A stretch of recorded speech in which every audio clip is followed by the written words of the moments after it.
سلام. من اومدم با یه ویدیو جدید. امروز میخوایم با هم بریم به منطقه اوکا، محله سرخپوست ها تو مونترال که بریم سیگار بخریم. حالا دلیلش هم بهتون میگم که چرا میخوایم بریم از اونجا سیگار بخریم. خیلی جالبه. حالا ماشینا و خیابونا و محله ها رو با هم ببینیم تا براتون تعریف کنم.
خب بچه اینجا دیگه کم کم وارد نزدیک میشیم به منطقه اوکا. اول اینو ببینید بچه، این یه لیموزین لینکلن بود، خیلی هیولاه. یه چند تا جوون خفن داشتن توش همچین بزن و برقص میکردن و اینا و خیلی چیز باحالیه. میتونیم ما هم حتی بگیریم، مثلا 10 نفر بشیم، یه $1000 کرایش باشه، بریم توش عشق و حال و تقسیم که بشه. کلا چیز خوبیه، یعنی اوکیه. بچه ها این کارخانه نمایندگی هونداه، نمایندگی میتسوبیشی، نیسان تو راه دیگه، تو مسیر اوکا اینا رو میبینیم. خیلی باحال. امیدوارم تو ایران هم همه اینا بیان و شعبه بزنن. هیوندایی ماشین مورد علاقه ما، البته بیشتر تویوتا رو ما دوست داریم. اومدیم یه بنزین بزنیم. ببین بچه ها، بنزین توی منطقه اوکا به خاطر اینکه منطقه سرخپوست هاست و سرخپوست ها مالکین اول کانادا هستن، کلا از مالیات معافن، خیلی قیمتش ارزون تره. مثلا ما اگه توی شهر بزنیم $1.65، اینجا میزنیم $1.30، $1.20 خورده سنت. خب به خاطر همین ما همیشه برای اونجا که میخوایم بریم میایم همینجا بنزینمون رو میزنیم. البته خیلی هم همینجا میان میزنن و برمیگردن و خیلی به نفعشونه. و بگم از این موتورهای خفنی که تو تابستون کانادایی‌ها میذارن بیرون و همشون سوار میشن، چه پیرزن چه پیرمرد چه جوون. البته بیشتر پیرمرد پیرزن سوار میشن. الان این دوتا آقا سنشون خیلی بالا بود و پیر بودن، ولی موتوراشون هیولاه و من عاشق این موتورام و حتما یه روزی از این موتورا میگیرم.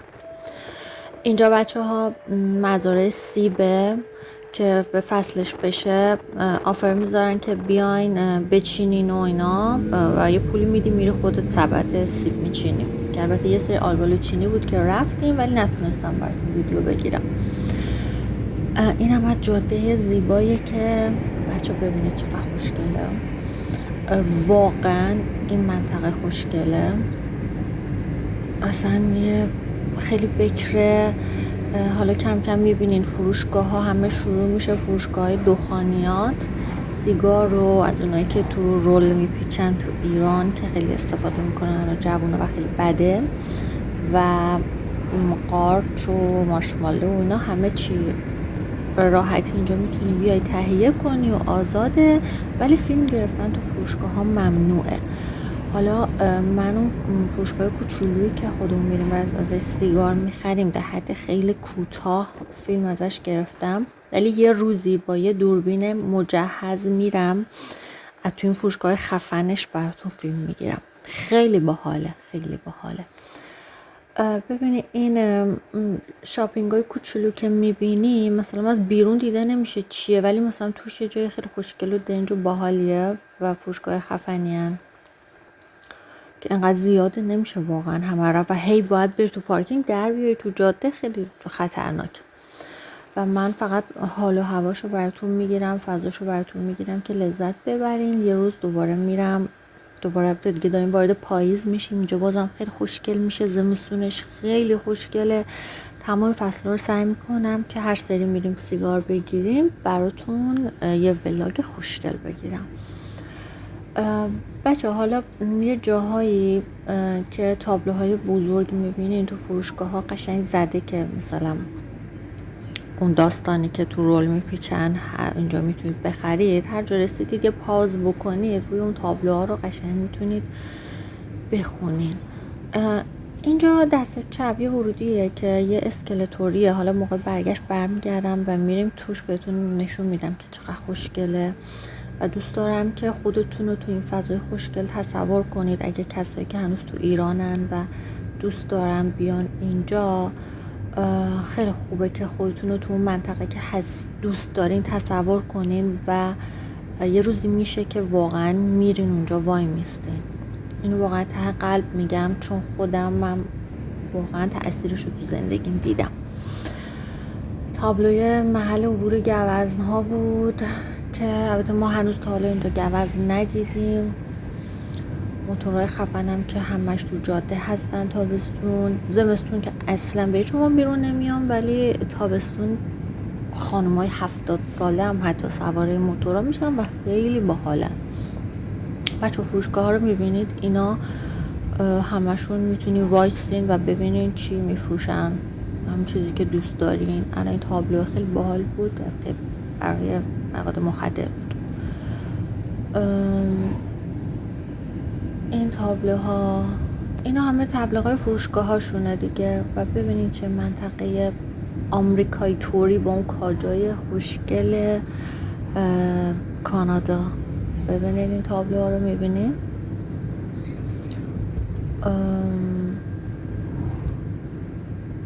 فکر کنم که اینجا هم که فکر کنم باز پمپ بنزین نبود. اینجا فروشگاه خفنه. یه جاهایی هم داره مثلا مکدونالد و چه میدونم یادم میره تیم هورتون و اینا که میری با ماشین سفارش میدی. حتی اینجا هم این حالت رو داره که با ماشین بری چیزی که میخوای و سفارش بدی.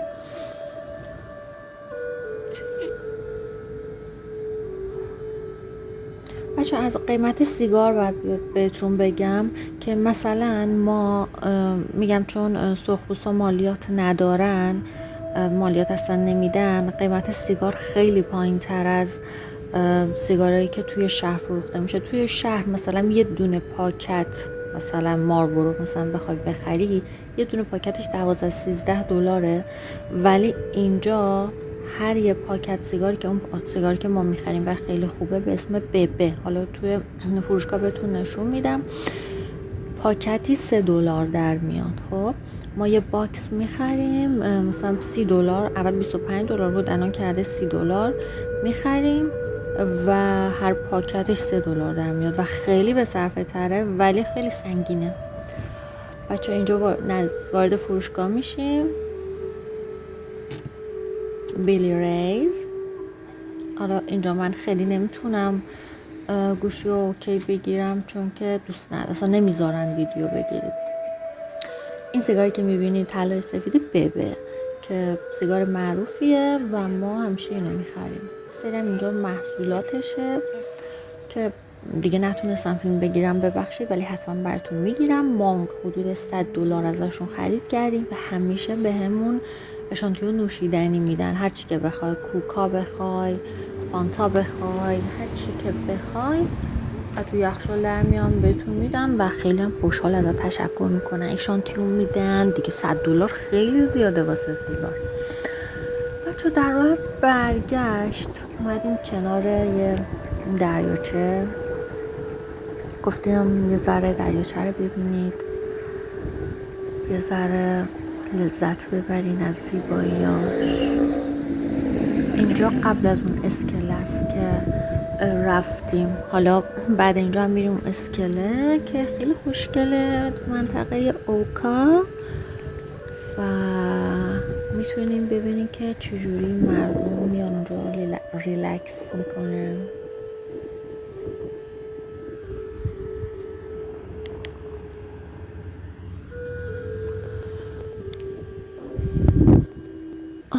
سوالی برای بچه ها و دوستای خودم پیش میاد اینکه سرخپوستا اینجا چه شکلی هن. سرخپوستا اینجا هیچ فرقی با آدم های عادی نمی کنن، مثل اون فیلم ها نیستن حالت سرخپوستی.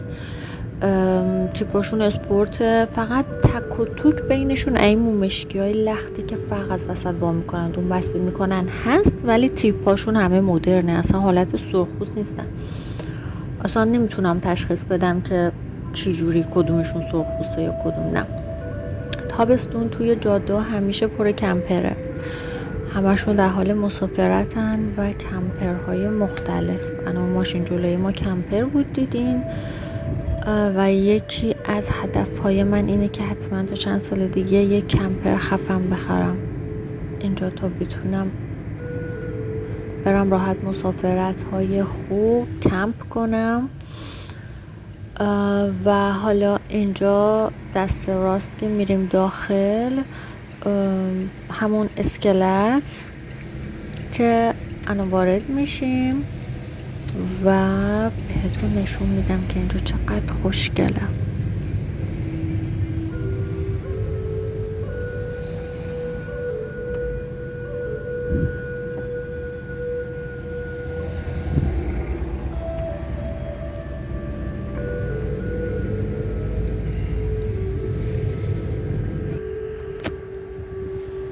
ماشین تسلا اصلا دوستش ندارم، نمیدونم چرا. تو ایران بودم فکر میکردم خیلی خفنه، ولی اینجا اصلا قشنگ نیست، اصلا خوبی، هیچ کم راضی نیست از داشتنش.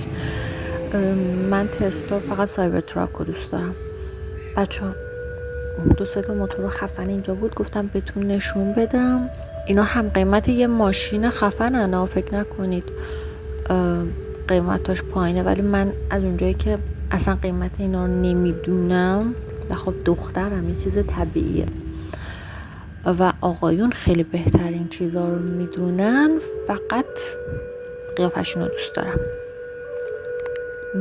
و کلیسا که اینجا من از این بغل رفتم که برم و نزدیک دریاچه بشم تا خوشگلیشو ببینید.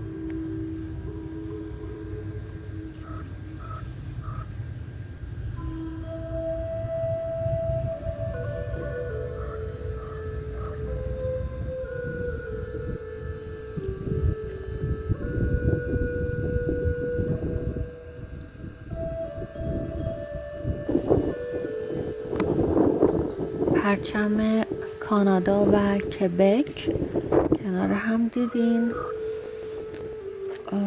این هم فکر کنم بدونین که زبان رسمی کبک فرانسه است و یه کوچولو من فرانسه بلدم صحبت کنم، ولی ترجیح میدم انگلیسی صحبت کنم حالا تا بعد که دوباره فرانسه رو ادامه بدم. زبان فرانسه خیلی زبان شیرینیه ولی خیلی سخته، خیلی خوشگله، زبان خیلی خوشگلیه. بچه ها یکم ساحل رو ببینید. بچه ها این لندینگ گرافه که ماشینا سوارش میشن، فکر کنم مبلغ $7 $10 پرداخت میکنن و میرن اونور دریاچه به سمت شهر هاتسون. حالا اونجا هر کسی هر کاری داره، با ماشینش میره اونور و هر موقع بخواد برمیگرده. اینم خیلی خوشگله.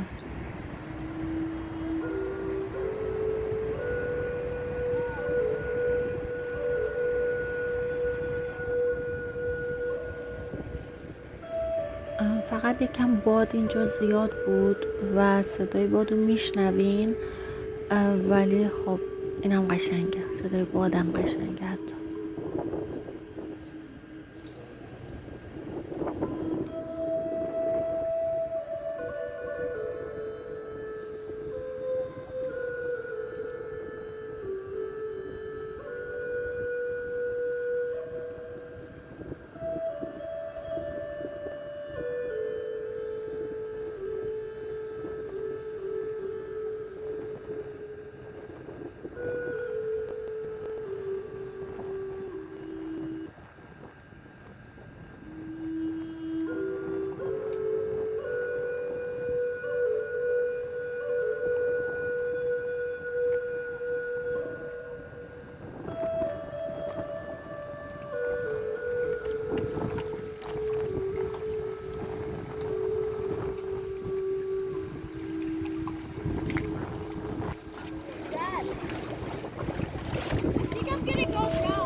اومده بود اینجا ماهیگیری بکنه ولی اصلا موفق نشد بنده خدا، هیچکی هم کمکش نمیکرد. بچه حس و حال دریاچه ببین چه قشنگه، همه با قایقای شخصیشون جت اسکی میان اینجا. واقعا از تابستون کوتاهی که اینجا هست بهترین استفاده رو میبرن. تابستون الان خیلی کوتاه اینجا. الان مثلا 17 یا 18 شهریوره به تایم ایران که من دارم این ویدیو رو میذارم و چند روز قبل رکوردش کردم. الان دیگه سرما شروع شده و 7-8 درجه بالای صفر شبا. واقعا با سور شد تو کاپشن باید بری بیرون. بچه کم کم به آخر ویدیو نزدیک میشیم. بازم براتون ولاگ‌های خوشگل دارم از اینجا، امیدوارم لذت ببرین و همتون این منطقه رو واقعا حس کنین، بیاین و لمسش کنین. به امید آزادی ایران. فعلا خدا نگهدار.